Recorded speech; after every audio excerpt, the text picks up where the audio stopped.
Qu'est-ce que l'économie sociale et solidaire? Alors l'économie sociale et solidaire, déjà, c'est une loi qui l'a définie, une loi qui date de 2014 et qui l'a définie donc comme finalement un mode d'entreprendre et de développement. Hein. Ces deux notions sont très importantes, c'est-à-dire ça correspond finalement à des acteurs, à des organisations socio-économiques, ça c'est un premier point. Mais le deuxième, c'est que ces organisations socio-économiques, elles jouent aussi un rôle clé dans le développement des territoires. Voilà, c'est pour ça que c'est un mode d'entreprendre et de développement, alors qui s'intéresse évidemment à l'environnement. Ce sont des organisations qui s'intéressent à l'environnement dans lequel elles agissent. Voilà. Alors ensuite, elles se définissent, ces organisations, par trois piliers.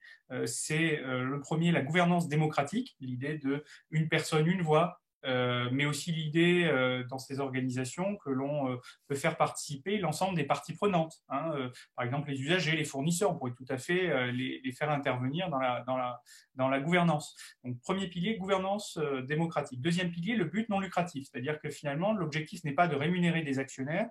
Les bénéfices dégagés sont réinjectés pour l'essentiel dans le projet collectif, même s'il peut y avoir une distribution d'intérêts, par exemple, dans des coopératives, mais cela se fait de manière limitée, c'est-à-dire c'est plafonné, hein, on ne peut pas faire des distributions à 15%, quoi, hein, c'est pas, là on n'est pas dans des enjeux de spéculation financière. Troisième pilier, c'est l'utilité sociale, c'est-à-dire que ces activités doivent répondre à des enjeux, par exemple, de réduction des inégalités, de réduction de la pauvreté, d'assistance à des personnes vulnérables, de transition écologique, de solidarité internationale. Bon, voilà, tout un tas d'activités finalement qui ont une utilité sociale, une utilité pour la société.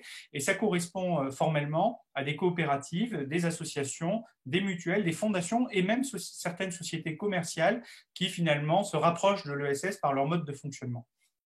L'ESS peut-elle être la solution pour construire le monde de demain? Alors, est-ce que c'est la solution avec un grand L ou est-ce que ce sont des solutions qui permettent effectivement d'esquisser ou de dessiner ce monde de demain? J'opterais plutôt pour la deuxième partie. Hein. C'est vrai il y a eu un long débat, on va dire, notamment au 19e siècle entre Marx et Proudhon, justement, déjà à propos de l'économie sociale et solidaire et particulièrement à propos des coopératives. C'est-à-dire, peut-on finalement inventer un autre monde dans un monde capitaliste? Voilà, c'était le débat. Proudhon pensait que oui. Marx a changé d'avis plusieurs fois sur le sujet, considérant qu'au fond, la conquête de l'État était prioritaire pour amener le changement social. Donc, il y a déjà un débat. Mais en tout cas, il y a des solutions qui sont amenées par l'économie sociale et solidaire. Alors, le fait que ce soit une économie à but non lucratif fait qu'automatiquement, elle peut prendre en compte effectivement des enjeux, de nouvelles aspirations, de nouveaux besoins. Elle peut, par exemple, aider au développement de territoires ruraux, là où le marché ne va pas. Elle peut apporter des solutions à des personnes vulnérables, là où le marché les considère non solvables.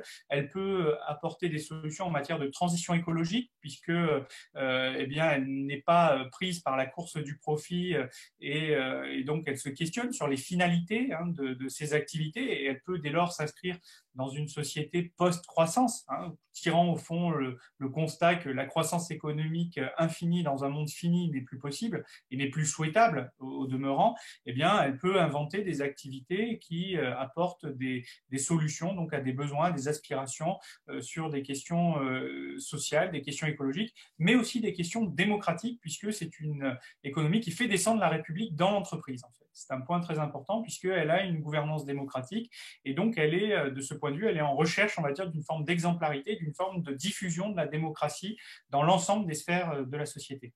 Pouvez-vous donner des exemples d'initiatives locales concernant l'ESS?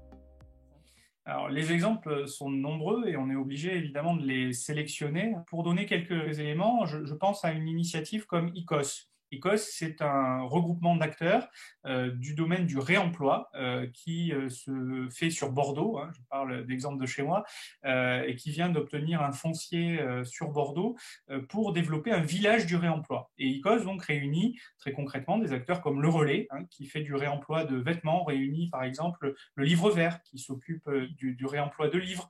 Il y a Envie aussi, par exemple, pour l'électroménager. On trouve l'atelier d'économie solidaire qui fait du réemploi d'objets de décoration, en fait. Et ces acteurs, souvent, donc, sont à la fois engagés dans la transition écologique, puisqu'ils sont dans le domaine du réemploi. Hein, ils ne vont même pas jusqu'au recyclage. Le recyclage lui-même, finalement, évidemment, gaspillent de l'énergie. Et donc là, l'idée, c'est plutôt de réemployer les objets plutôt que de les jeter. Donc là, on est clairement dans la transition écologique. Et souvent, ce sont des acteurs qui agissent aussi dans le domaine de l'insertion. Ils permettent à des personnes qui sont exclues de l'emploi, de retrouver un emploi, de s'insérer dans la société, de trouver de nouvelles compétences.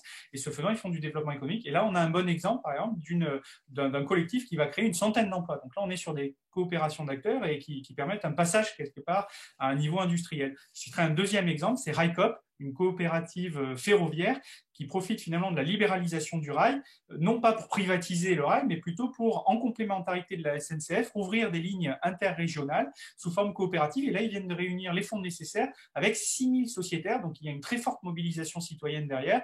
Et il y a évidemment des cheminots, des entreprises, des collectivités locales qui sont adhérents, qui sont sociétaires de cette coopérative. Et là, on a une bonne initiative qui, finalement, vient lutter contre les fractures territoriales. Voilà, pour prendre seulement 2 exemples près de chez moi.